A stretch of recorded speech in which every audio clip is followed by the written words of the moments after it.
J'aime cet air dont je gonfle mes petits poumons. Et oui, les anges respirent, et par le nez. Un souffle léger et doux, capable de faire onduler les cheveux du temps.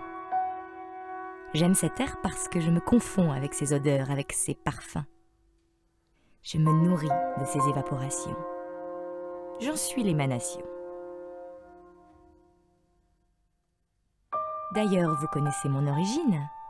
Ici, ce sont les anges qui hantent les lieux, et j'en suis le plus vieux. Enfin, si l'on peut dire, car les anges ne vieillissent pas, c'est bien connu.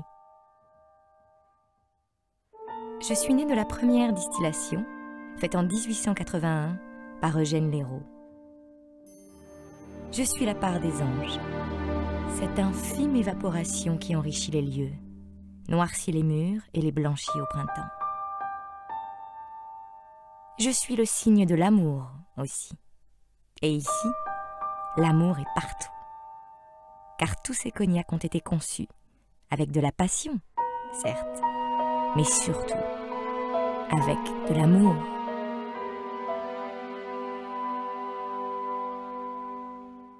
Ici dorment des cognacs distillés avant la crise du Phylloxéra de 1893. Le liquide qui sommeille ici donne le parfum à ce vent léger. Un vent copain? Ah, le bonheur. Non, le paradis qu'il l'appelle, cet endroit.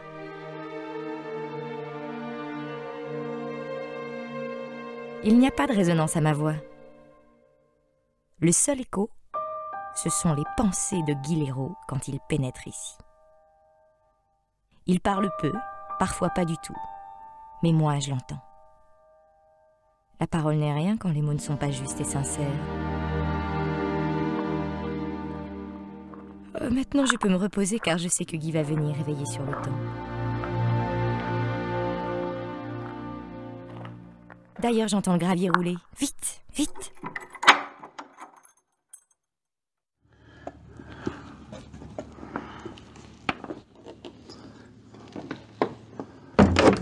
Enfin, il y a longtemps que je suis pas venu ici. Oh, je pense que ça a encore le temps de rester en bonbonne. Ça a le temps de vieillir, ça prend encore des bonnes odeurs.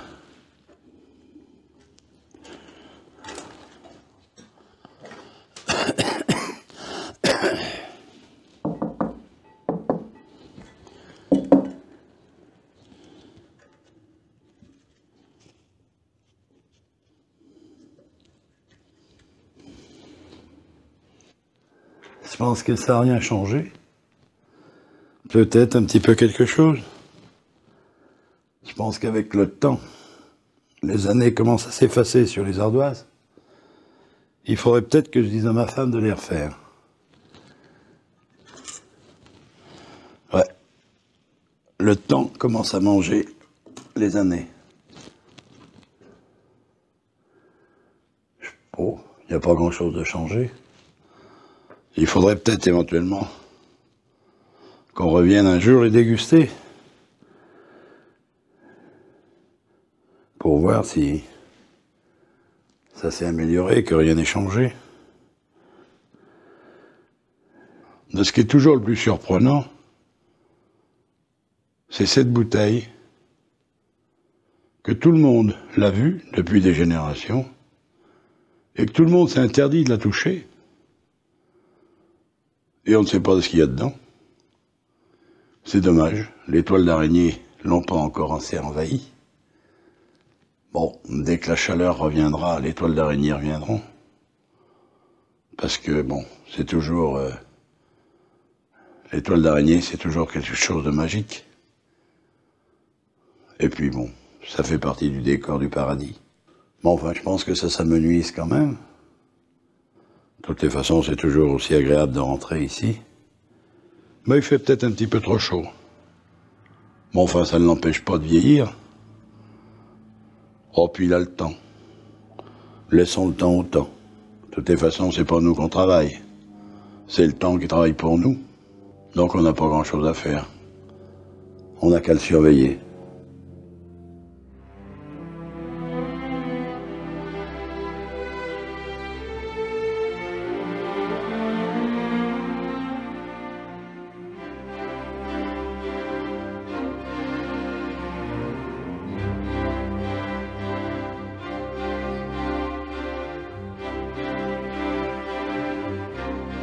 ces mois d'hiver, les vignes ressemblent à de la dentelle dans ce ciel crémeux. Les cliquetis des sécateurs ont disparu dans les collines. Maintenant, c'est le son électrique des lames que l'on entend se croiser sur les bois. L'œil dirige, choisit et la main obéit. La coupe est franche pour ne laisser que le meilleur rameau. En fait, la récolte commence dès maintenant.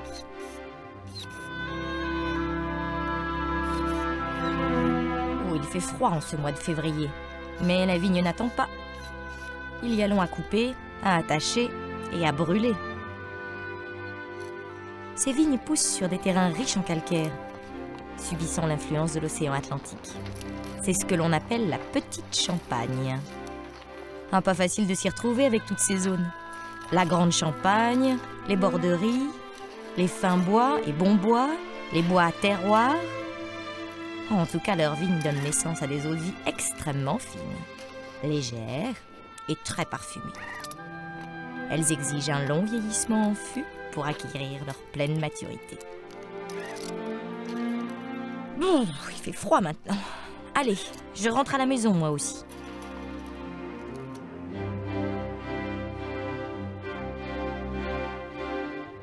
La maison semble minuscule au loin, mais elle est bien orientée. Une orientation décidée par les anciens. Elle se cale au creux des collines où court sa richesse, les vignes. C'est ici que tout a commencé. Cette maison est vieille de plusieurs siècles. La famille Leroux a toujours habité ici. On y a usé ses fonds de culotte, comme on y a embrassé, caressé, ri et pleuré aussi. Mais la vie a continué, au rythme des saisons et du cognac.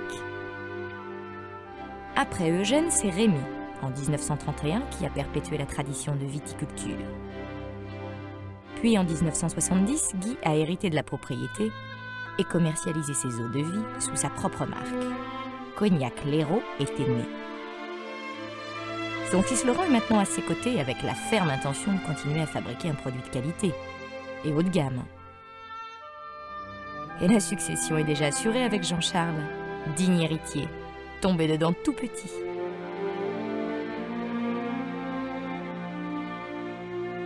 Du haut de la colline, le vieux cerisier surveille les vignes, comme il continue de veiller sur cette famille.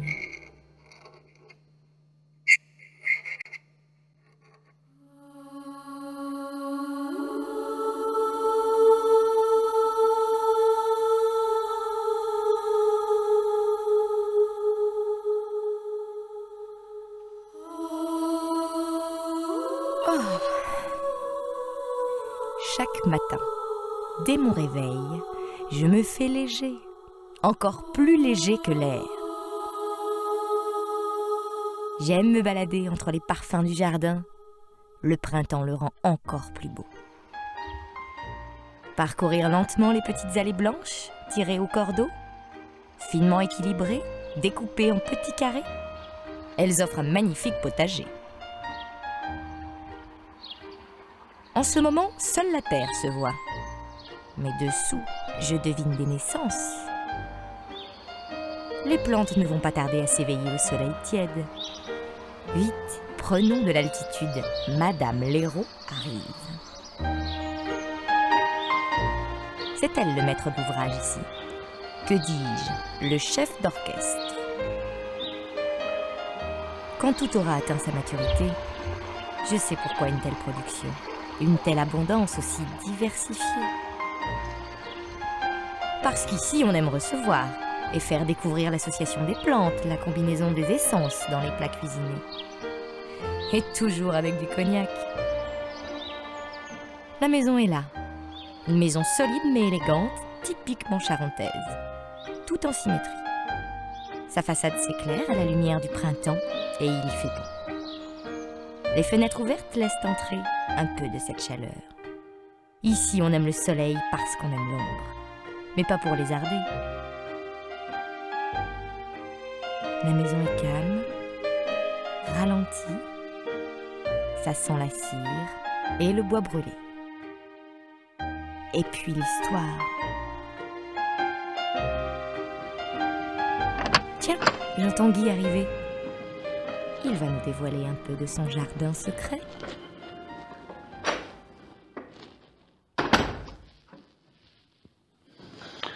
Ouais, cette pièce, c'est quelque chose qui nous tient à cœur, parce que nous avons commencé à découvrir avec mon épouse en 1968 cette pièce, et tout en l'aménageant, nous avons découvert, bien sûr, ces deux portes.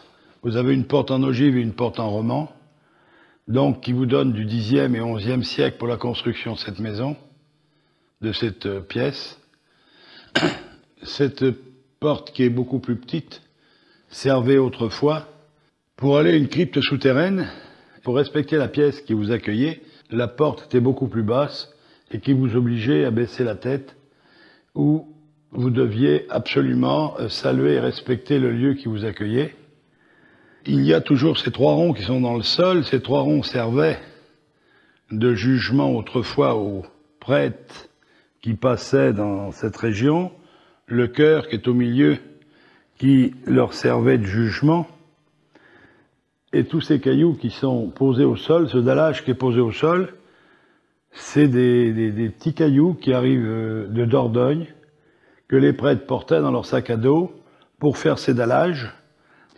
Et ma foi, les gens, une fois qu'il était accueilli dans cet établissement, il avait juste le droit d'aller se reposer et se restaurer avant de reprendre le chemin pour aller à La Rochelle, parce que c'est un chemin, petit chemin Saint-Jacques-de-Compostelle, qui lui était fait pour les prêtres qui allaient embarquer à La Rochelle pour aller en Espagne. On est dans un endroit qui est pur, qui est saint, et où il y a des gens qui, ma foi, il y a des centaines d'années qui ont travaillé ici. C'est quelque chose de merveilleux de vivre encore avec ces gens. L'allongement de la durée des jours et le retour de la chaleur ont commencé à faire éclater les premiers bourgeons. La famille Léraud s'est toujours offerte à cette terre. Ils sont ses enfants, propriétaires des terrains certes, mais pour mieux la défendre des nuisances. Et ils la respectent, parce que c'est elle qui les fait vivre. Ils ne savent pas expliquer cette exaltation pour les choses. Ils désirent, c'est tout. Ce qu'ils aiment par-dessus tout, c'est cette fatigue qui suit les excès de passion. Aimer, c'est fatigant, non? Mais la petite brise souffle entre les ronds. Je continue ma balade, entre les arbres, ce que j'aime, les chênes, le noyer et mon cerisier.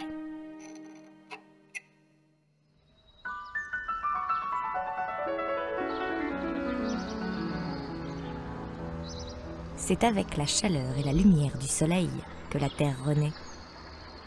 Le jardin séparé des 1000 couleurs et parfums qu'il promettait. Les rouges, les violets, le blanc épuré des roses.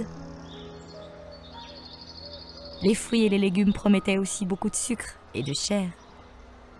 Le soleil et la terre y ont beaucoup investi de leur force. Les poires en tombent, fatiguées qu'elles sont de se retenir aux branches.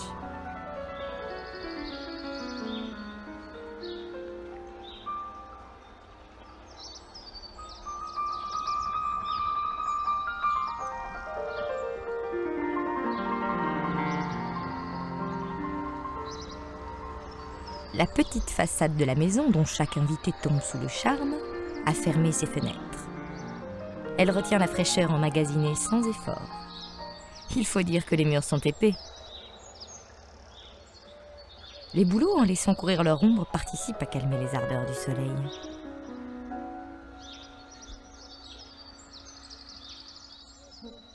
Ici, la terre est une terre féconde. Sa relation avec les hommes de la famille Léraud ressemble à celle d'un vieux couple.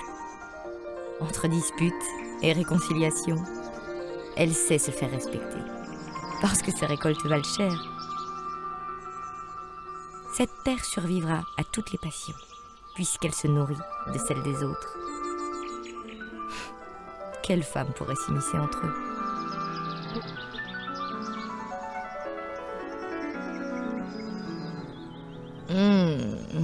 C'est un vrai plaisir que cette chaleur estivale. Une bonne odeur de soleil, Une chaleur écrasante qui n'empêche pas les animaux de préparer l'hiver. Certains se cachent derrière les larges feuilles des vignes, d'autres se hissent sur les piquets à la recherche d'un peu de fraîcheur. Ah. Et la vigne, vous entendez ce petit bruit? Ce sont les petits insectes qui pollinisent les fleurs. La fleur de vigne est petite, blanche, éphémère et fragile, et pourtant, quand on sait la grappe qu'elle donnera,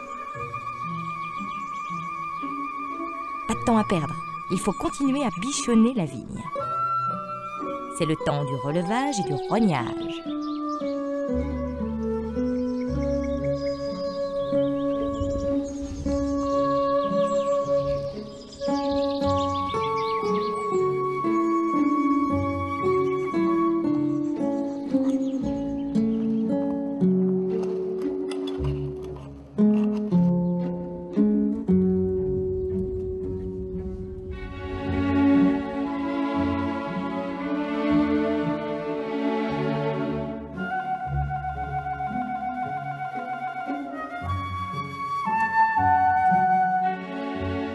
Les serpettes chantent entre les rangs.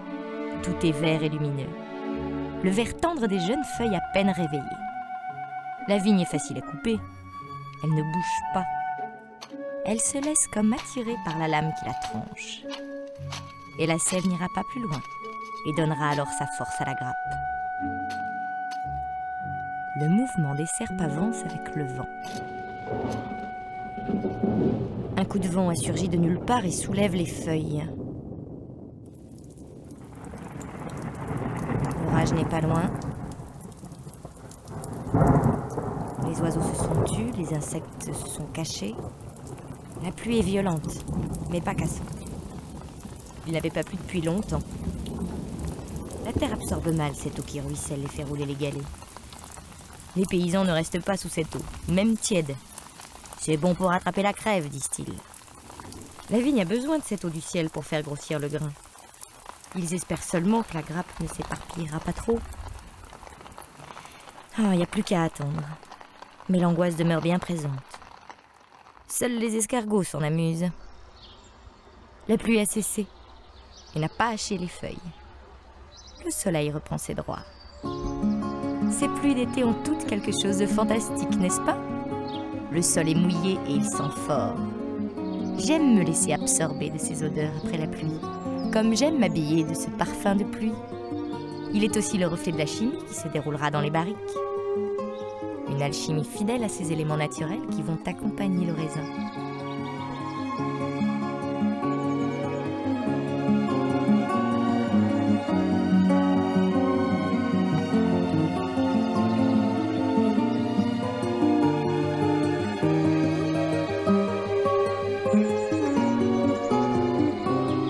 Le soleil a séché la végétation et la grappe.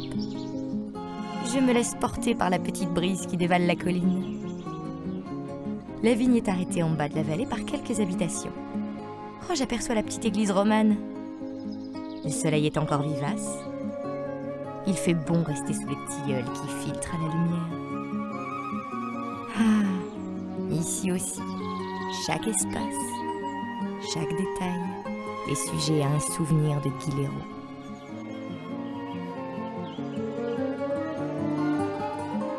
La commune d'Angeac, elle représente beaucoup pour moi.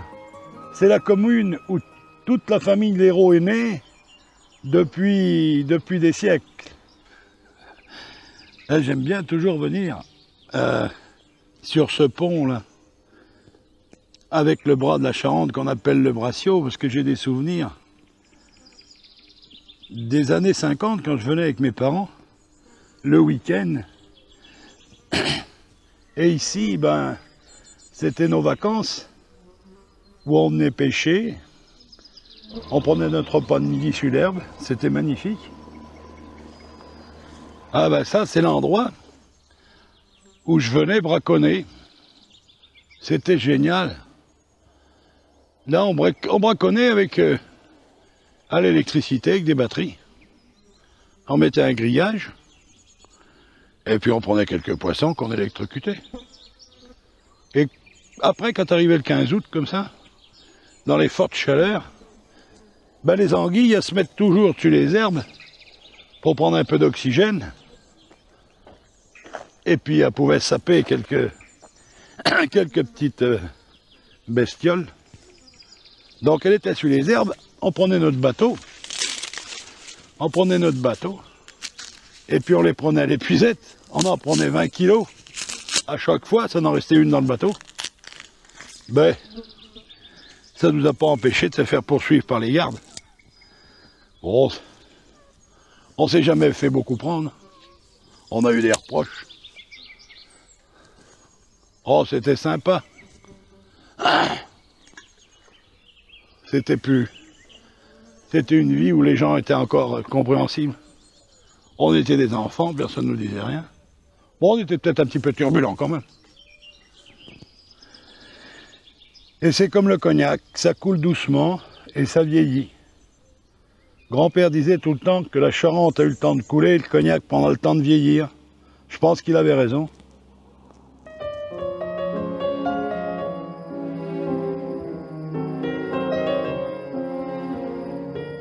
Ce n'est pas la fatigue qui me pousse à rentrer, ni même la peur du noir. Mais les odeurs que les soirées d'été dégagent sont si fortes après la pluie qu'elles me saoulent. Comme s'il n'y avait pas assez du cognac.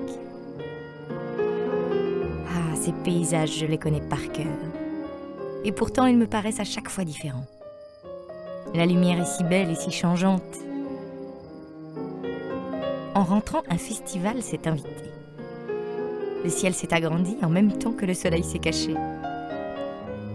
On se sent toujours si petit devant un tel spectacle, même si l'on s'imagine en être le peintre. Une petite musique se laisse entendre entre les vignes. Elle accompagne mon fidèle cerisier.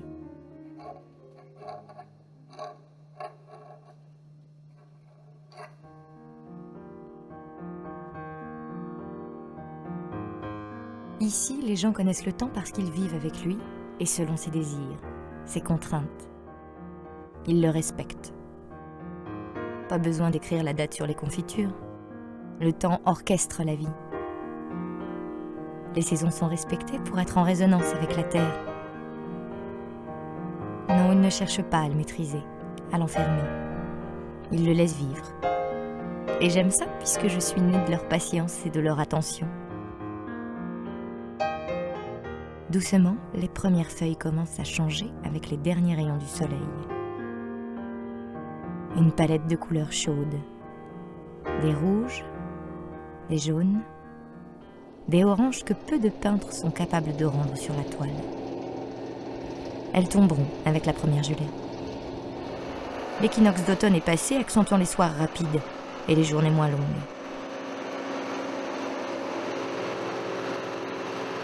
Tout ceci annonce l'événement, les vendanges. Dans les vignes, les tracteurs se font entendre. De petites taches de couleur bougent entre les rangs. Les ouvriers agricoles s'agitent dans les vignes. L'automne n'est pas précoce et après ce bel été, la récolte promet d'être bonne.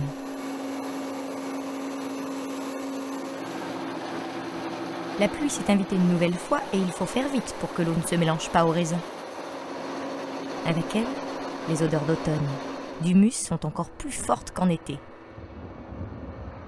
Les vendanges sont comme les noces de jeunes amoureux. Le désir a tout promis. Et puis mariage pluvieux, mariage heureux.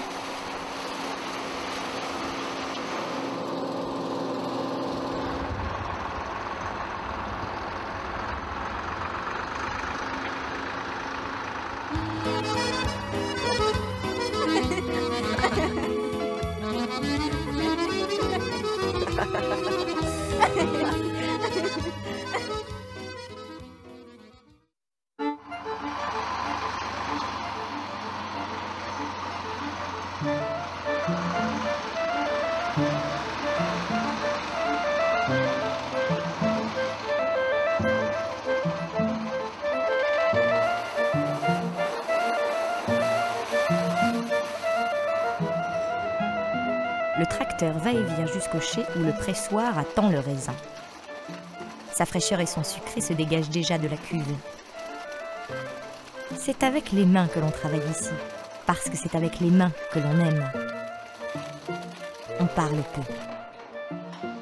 La pulpe déchirée a une douceur pleine d'énergie sucrée. Le jus coule à flot.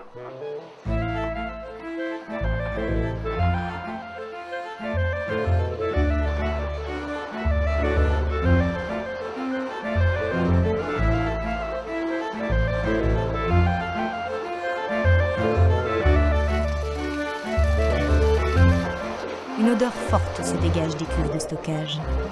On respire sous la mousse blanchâtre, une respiration solide, un souffle long. La nature se métamorphose grâce à la vie bactérienne.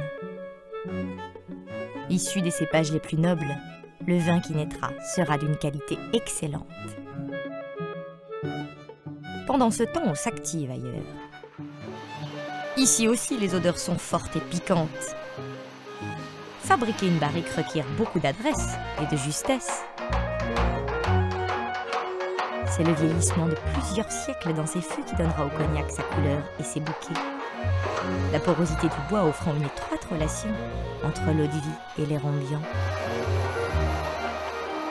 Tout participe à rendre le cognac encore meilleur. Le soleil a raccourci sa ligne à l'horizon. Le travail s'est tu dans les vignes. La période d'euphorie a laissé place maintenant au calme. Un calme en apparence, car l'ébullition y est toujours présente entre les murs de la propriété.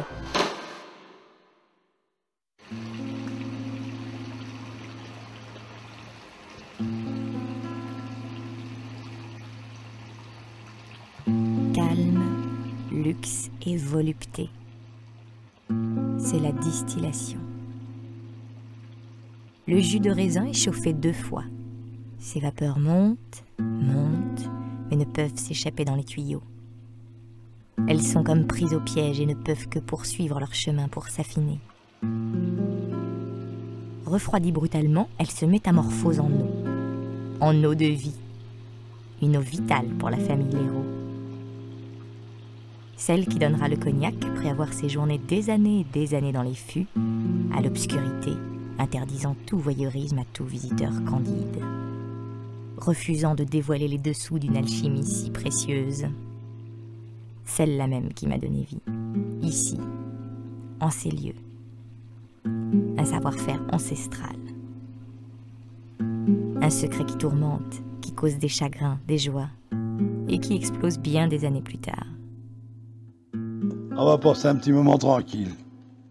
Comme il commençait à se faire tard, je crois bien que avant que ma femme arrive, je vais m'en rouler une et puis je vais boire un petit coup.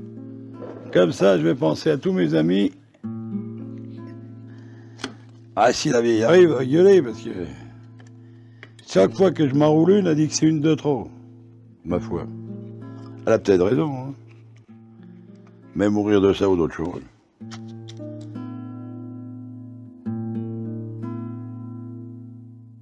Le ciel orange s'est mélangé encore plus tôt avec la nuit. Les rameaux de vigne s'endorment doucement jusqu'au printemps prochain. Et ma sentinelle veille, fièrement, face à l'hiver qui s'annonce.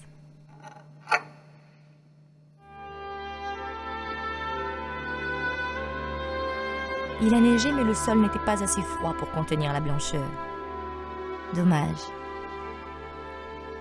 De nouveau, les vignes ressemblent à de la dentelle déchirée sur fond blanc. Mais en ce mois de décembre, on s'agite entre les rangs. Quelque chose d'unique et de nouveau se prépare. Les vendanges de Noël pour élaborer ce qu'ils appellent le pinot de Noël. Excellent. Quelques rangs de vignes aux grappes bien lourdes ont été conservés et exposés aux premières gelées. Soumis à la rigueur du climat, les raisins sont presque confits. La peau est épaisse, la chair est sucrée et le grain juteux. La récolte sera excellente et la bonne humeur est au rendez-vous, comme le soleil d'hiver.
Une agitation réveille le petit matin hivernal gris et brumeux.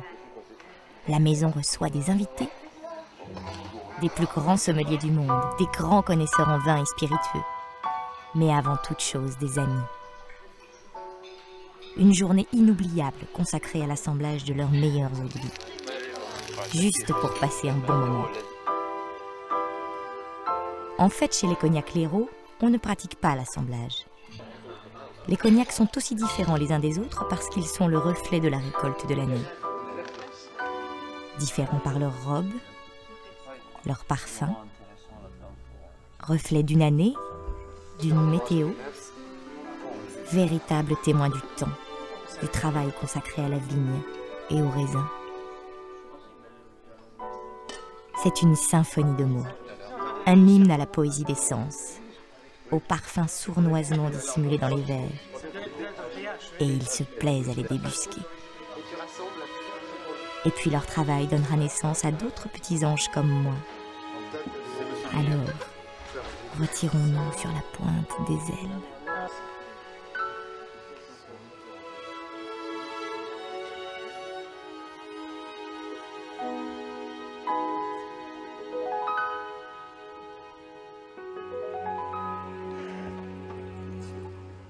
Ça le construit sur le piédestal. Après on est réveillé dessus, on a...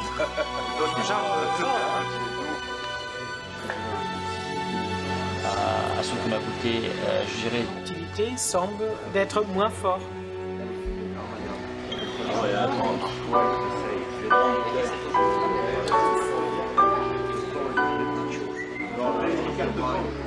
Non, pas 24. S'il veut.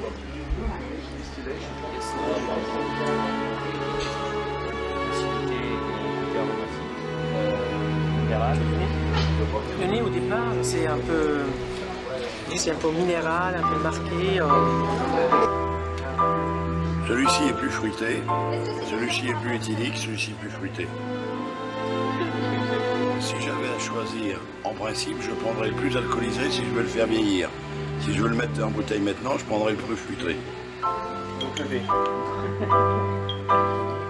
Moi, de préférence le Loire.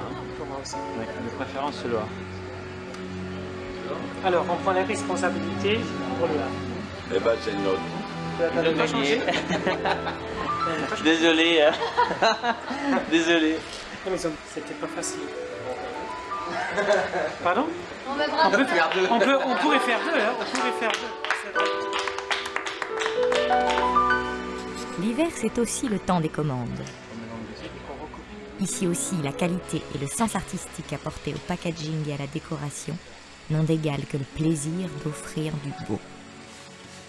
C'est un orchestre de beauté qui se dresse devant nous, avec comme chef la famille Léraud et comme premier violon, le cognac.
Ouf, cette année est passée à une vitesse.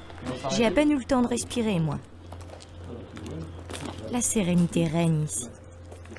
Quand le passé rencontre l'avenir, l'ancien et le jeune, la tradition et le moderne.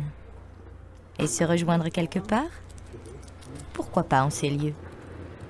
Le savoir continue de se transmettre. Alors tu vois, Jean-Charles, c'est du cognac, ça que j'ai fait en 62. Tu vas le déguster, tu vas me dire ce que tu en penses.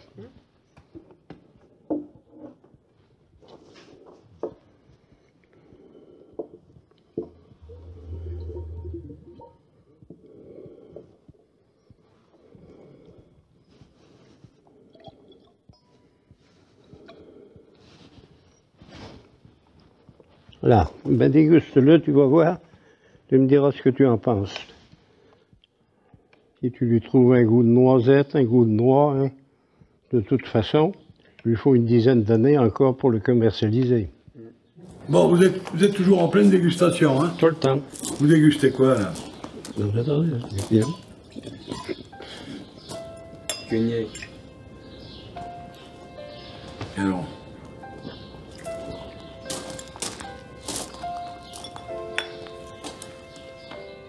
Ouais, tu vois, Papy, de ce qu'il disait, il a raison.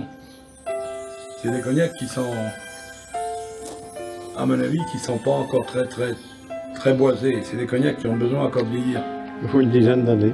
Ouais, t'en Pourtant, penses ça? au dernier inventaire, ça c'est un cognac qui était à 55 degrés. Quand tu dis que c'est pas trop puissant, c'est quand même. Pourtant, il est assez doux au nez. Et bon, je pense que c'est grâce à la distillation au bois et au charbon, parce que c'est vrai qu'à cette époque.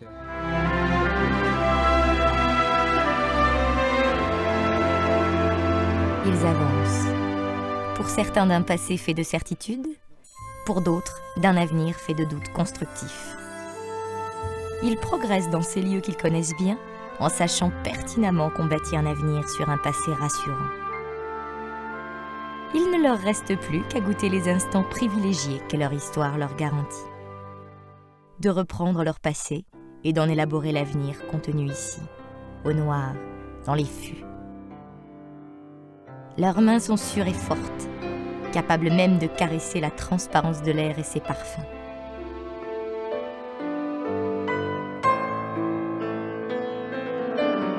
Ils ne ferment pas la porte, ils n'ont pas peur que l'histoire s'en aille. Non.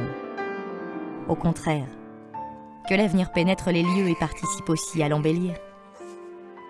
Comme eux, je ne quitte pas ces lieux, puisqu'ils m'habitent.